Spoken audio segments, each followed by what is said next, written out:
Some of the coldest air we've seen since early spring is expected across portions of the Concho Valley and the Big Country Thursday morning. The National Weather Service has issued a freeze watch. That means that a freeze is possible in these light blue shaded counties. In our viewing area, that does include Scurry County, Mitchell County, Stonewall County, Knox County, westward towards Wichita Falls, Childress, into Oklahoma, Big Spring as well towards Lubbock, included in a freeze warning in those purple shaded counties.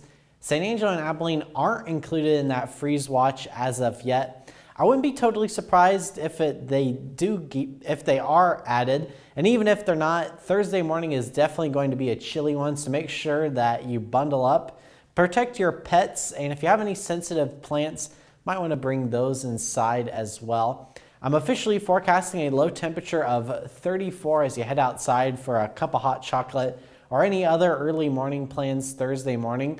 So if we don't hit the freezing mark, we are certainly going to be close. And I want to emphasize, this is Thursday morning. Tomorrow morning will still be chilly. I'm forecasting lows in the 40s, but not quite that cold, and it's thanks to gusty winds tonight. When you see those gusts upwards of 20 miles an hour at night, that really prevents us from cooling off as much as we would on a clear and calm night.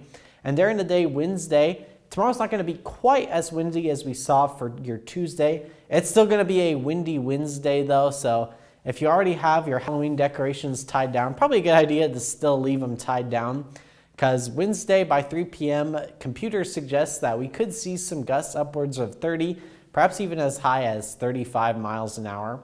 And then by Thursday morning, that's where you'll see those calm winds, which is just about perfect conditions for a cold morning. It's certainly not out of the ordinary for us to see temperatures this cold this time of year. If you remember 2 years ago, we saw that freeze Halloween morning.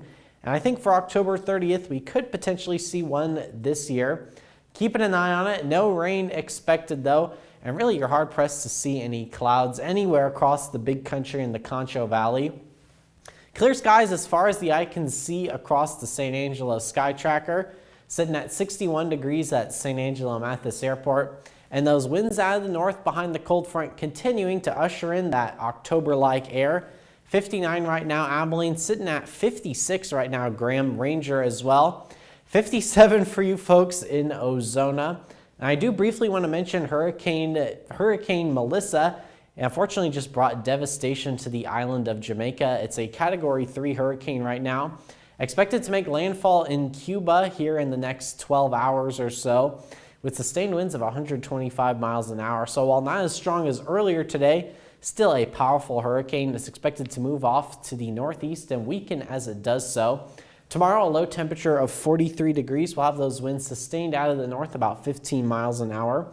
Gusts upwards of 30 to 35 miles an hour, so a windy Wednesday on tap. Highs only going to be in the mid-60s tomorrow, so certainly a cool one. High of 69 Thursday. And Thursday mornings when we could potentially see our first freeze. As of now, I'm going with a low of 34 Thursday morning. To end the month of October for Halloween, though, we'll be warming up. A low of 42 Halloween morning. 75 for that high temperature, both in St. Angelo and Abilene for trick-or-treating, Friday night football, or just any Friday night plans you might have across the region. High of 63 tomorrow in Abilene. Bert? On Weather Impact.